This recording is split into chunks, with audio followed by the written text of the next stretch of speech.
stark warning from the United Nations after Israel says all homes along the border with Lebanon will be destroyed and its 600,000 residents will be barred from returning.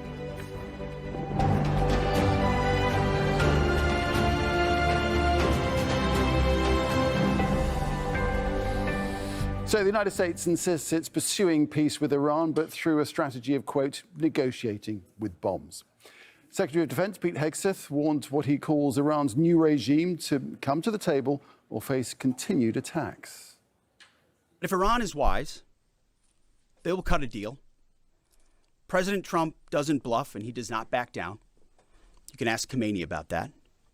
The new Iranian regime should know that by now. This new regime, because regime change has occurred, should be wiser than the last. President Trump will make a deal. He is willing.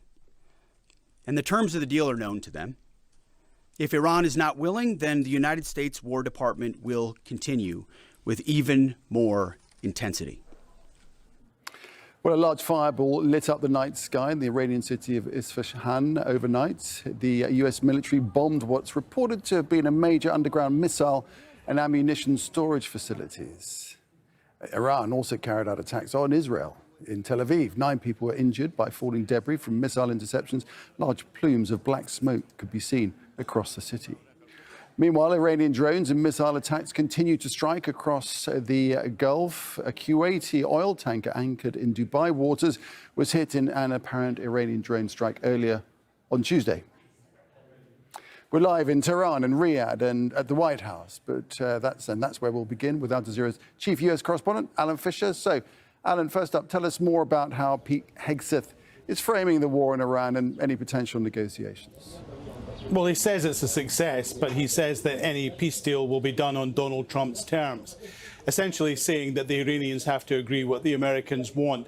Now, he said that the peace talks are moving forward, that they are real, and he said, but if they fail, they are prepared. And he talked about how they would negotiate with bombs, something that he mentioned twice during his news conference. Now, he just came back from an unannounced visit to troops who are in the Middle East and carrying out the operations.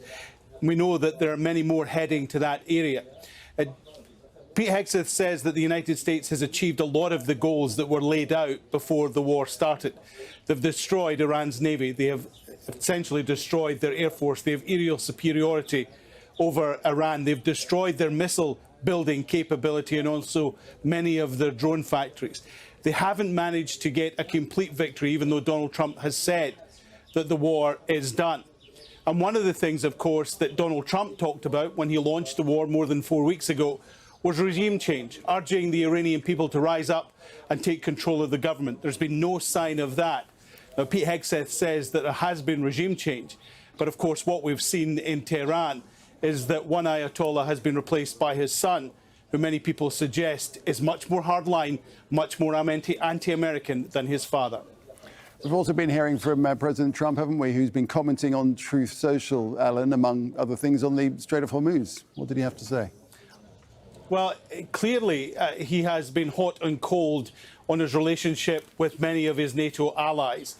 Today he decided that this was the day that he was going to essentially call them out for not doing enough in the Strait of Hormuz, saying, look, although 20% of the oil that comes through there supplies the world, most of that goes to Europe. So he said that particularly the United Kingdom and France have a choice. If they want oil, they can get it from the United States. He said, we have plenty. Or they can go and take it from the Strait of Hormuz, essentially goading them into action. Now, there's a reason why Donald Trump needs the Strait of Hormuz open. And many people will suggest the fact that he's calling on his allies to take action there suggests that there wasn't really a thought-out policy by the United States, a thought-out strategy before the war started if Iran acted the way many people expected. But he does want them to take action because he's worried about the price of oil here in the United States. Now, there's a report circulating in the US media today that says Donald Trump is happy to declare an end to the war without taking control of the Strait of Hormuz. He could walk away, but he knows that the price of oil here in the United States has hit a 4-year high, and that impacts the cost of everything, from heating and cooling to the cost of filling up your gas tank when you go to shopping. Even the cost of food goes up because of higher energy prices. And that's something difficult for Donald Trump. Because remember, he promised within a year of taking office, cost of energy would be half. The cost of fuel would be half. Now it's at highest point in 4 years. And that's a useful tool for any political opponent. All right, that's a picture from the White House. Alan Fisher reporting there. Well, Iran says a major pharmaceutical manufacturing facility in Tehran was hit in US-Israeli strikes. The Tawfiq Daru Engineering Research Company produces specialized medicines, and this includes antibiotics and drugs for cancer treatment.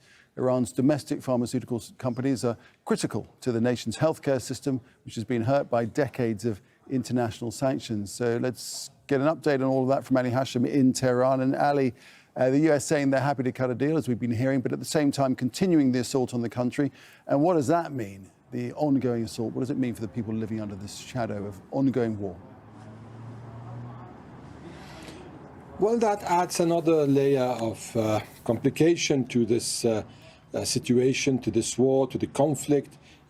People are still depending on the state's provisions, on the state's on the healthcare, on the medicines, and given this attack and other attack on healthcare centers, around 600 health centers have been attacked during the past month, and now with this factory being hit, this adds more pain, because this is one of those factories that provide medicines for cancer and for several other kind of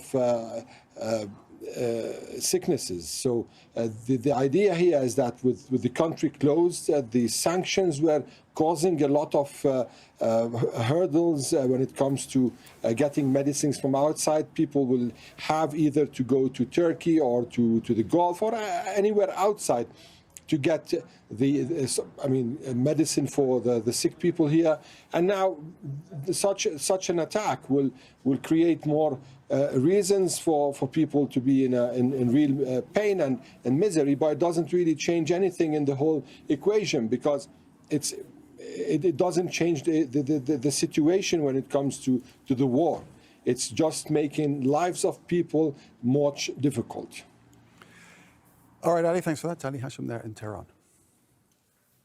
The Emir of Qatar is in the United Arab Emirates. Sheikh Tamim bin Hamad Al Thani and UAE President Sheikh Mohammed bin Zayed discussed the war in Iran and developments in the region. This comes a day after the Emir visited Jeddah for talks with the Saudi Crown Prince and King of Jordan. Well, Qatar's foreign ministry says it's ready to help with any future negotiations to try and end the war. Qatar is not involved in these talks. Our views about any talks, if they exist, are consistent with our very principled position that all conflicts will end on the negotiation table, and we support all of these efforts. I'm not privy to the details of the current negotiations, but we stand ready to help, of course. Rasul Sardar is in the Saudi capital of Riyadh, and so, Rasul, important discussions taking place across the Gulf over the last couple of days. What's the degree of coordination amongst Gulf states? Indeed. So since the beginning of the war on, nearly 6,000 projectiles were fired by Iran, from Iran at the GCC countries, and that is creating a security crisis. And on the other hand, as the energy facilities are coming under attack constantly, and also the Strait of Hormuz is largely closed, so there is a huge threat now for the economic stability of the GCC. So here, and the main question is how the GCC is going to get out of this crisis. And the main challenge is whether the GCC as a bloc can act collectively.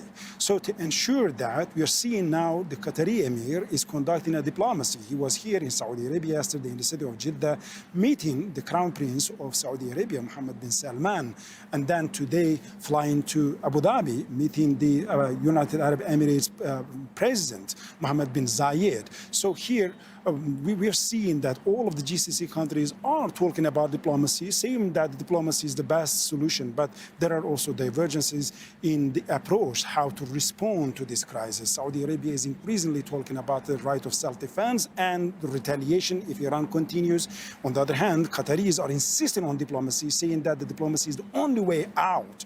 Any further escalation could have devastating effects on the region, while United Arab Emirates officials increasingly are becoming harsher and harsher toward Iran, openly and publicly calling the Iranian regime as a terrorist regime. So now there is a gap and the nuances between the approaches. So the Qatari emir is traveling between the capitals in the region, among the GCC countries, and he is trying to achieve some goals. The first one is to integrate the security policies, to secure the energy policy, and to create a unified position in order to respond to developments collectively, and also finally to make sure that the GCC is going to be a part of the future solutions at the negotiating table, to make sure to guarantee that the GCC interests are going to be an essential part of any settlement.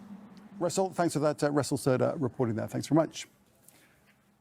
China and Pakistan are proposing a 5-point path to end the Iran war and to try and restore stability across the Middle East. The country's foreign ministers have called for a ceasefire and an immediate end to military action. They're calling for peace talks to be held as soon as possible, and the sovereignty and territorial integrity of Iran and Gulf countries should be safeguarded. Both nations have also urged the United States, Israel and Iran to halt attacks on civilians and to respect international humanitarian law. They've also called for safe passage of vessels through the Strait of Hormuz and urging on all countries to respect the UN Charter and to work towards reaching an agreement for establishing lasting peace. Well, Donald Trump and his team have been releasing mixed signals regarding what comes next in the Iran war. The Pentagon says unpredictability is part of its strategy. Defense Secretary Pete Hegseth says boots on the ground remain on the table as one of the many options. We're not going to foreclose any option. You can't fight and win a war if you tell your adversary what you are willing to do or what you are not willing to do, to include boots on the ground. Our adversary right now thinks there are 15 different ways we could come at them with boots on the ground. And guess what? There are. So if we needed to, we could execute those options on behalf of the President of the United States and this department. Or maybe we don't have to use them at all. Maybe negotiations work, or maybe there's a different approach. But the point is to be unpredictable in that. Certainly not let anybody know what you're willing to do or not do. OK, let's see where we're at. Joined in the studio with Hassan Ahmadian, who's an associate professor at the University of Tehran, and Alexandru Vârșteanu, who's a military defense analyst. Welcome to you both. Alexandru, if I could start with you. So on the one hand, as we've been hearing, the US is saying, let's negotiate, yet at the same time upping the ante on the ground. Negotiate with bombs, I think, was the phrase. How genuine are the US about negotiating, or is the point that we don't know, this element of unpredictability? I might suggest looking at the fact. I do think there is genuine interest on the US side to also negotiate, and we can relay this idea to the fact that President Trump postponed his ultimatum 2 times by now. Also mentioning that there are discussions ongoing and negotiations happening. At least this is the signals we get, and this is the things we can interpret as such. Right, it's a familiar sort of military tactic, isn't it, or a negotiating tactic? It's more like a textbook case of coercive diplomacy out there, to say. We're seeing on one side the diplomatic signaling, the diplomatic channels, and the messaging regarding negotiation. And at the same time, we're still seeing the military actions ongoing, and not only ongoing, but we're seeing options being brought to the table of the military commanders. That means those troops that are coming now into the CENTCOM area of responsibilities are signaling, the intent is, at least on the diplomatic side, is to signal to the Iranian side that we can continue this. We haven't reached our culmination point in our operation, and we do have other options, military, in case negotiations will not go. So it's kind of trying to force the hand into this discussion. So, Hassan, coercive diplomacy, can Iran be coerced to negotiate? Well, so far it didn't, and what we hear from Iran suggests otherwise. I mean, coercive diplomacy was implemented on the part of the Trump administration for over a year now, in them issuing ultimatums, telling Iran what it needs to do or else, and now we had two wars.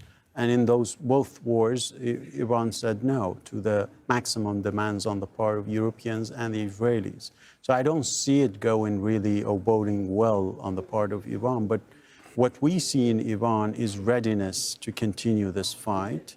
At the same time, they're saying that we're ready for a negotiated settlement. So what you're saying is that the Iranians the RGC will be preparing on the ground for any military offensive? They have already been prepared. I think they have their boots on the scenarios ground, ready. Should boots on the ground happen? Yeah, that I think is a big step on the part of the United States, and the Iranians for sure will be ready for them. I went through Iranian sources in Persian. The oldest paper I found on this possible U.S. land force on Iranian soil was like 30 years ago, strategizing on how to deal with it. The Iranians have been thinking about this possibility for 3 decades at least. And so they have their solutions for it, because in the 80s, the country was also in a war, a lengthy war with land grabs on the part of Iraq, and they pushed back against it. They have this experience. Now, of course, it's a very different scenario, but they're banking on any U.S. assault on the Iranian territory as a big rallying around the flag, variable, as a big source of basically mobilizing the nation, and it could mobilize the nation like never before, because those who are familiar with the Iranian political culture know what a single boot on the Iranian soil would mean to any Iranian. Right.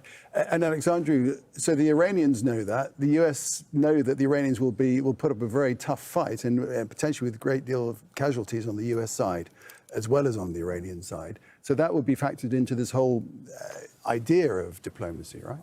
I would dare to say yes. In playing the hand of the coercive diplomacy, you need to offer on the military track. You need to offer at least credible threat that if diplomacy doesn't succeed, there will be some military action following it, which will most likely look different and stronger than what was before the negotiation invitation was issued. Looking at the troops coming, as I said, into the theater here, they do not support necessarily a military action, a prolonged military action, or a lengthy or wide military action, the type of boots on the ground. There are specialized units capable of taking land by force, but through raids. That means the marine expeditionary units and the airborne, which can do this by paratrooping. But the numbers are not sufficient for a lengthy or wide campaign. So we're looking at pinpoint maybe actions, most likely islands or any type of small insertion like this. And Hassan, there's another potential front that we've already seen a little bit of, and that's the Houthis and the strait that comes out of the Red Sea. What about that, and is that something that they would employ in that situation? Well, I think widening the geography of the conflict has been an Iranian strategy, because as I said earlier, Iran is the weaker party fighting a country and two basically countries with military budget 100-fold of theirs. So there's no match there in terms of military capabilities. Their turf is banking on an asymmetric warfare against those aggressors, and that's part of it. The Yemen is part of it. Lebanon is part of it. They're allies in the region. To widen the war and to push back geographically, but also economically through the strait in terms of energy markets. It's very much, bring in any aspect that can balance off the military threat they are facing through other means. That's the asymmetric nature of Iran's strategy. And Alexandru, so if we end up in the situation where we have two major maritime corridors closed, that really puts a different complexion on things.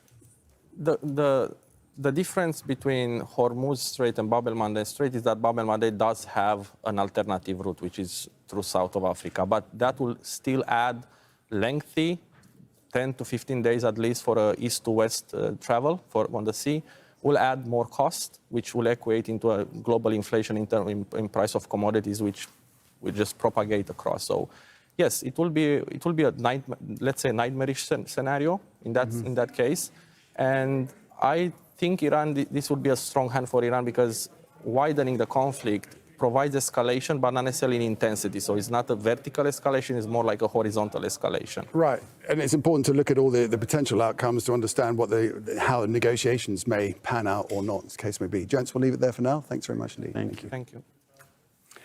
Well, Israel's Defense Minister, Israel Katz, says homes in southern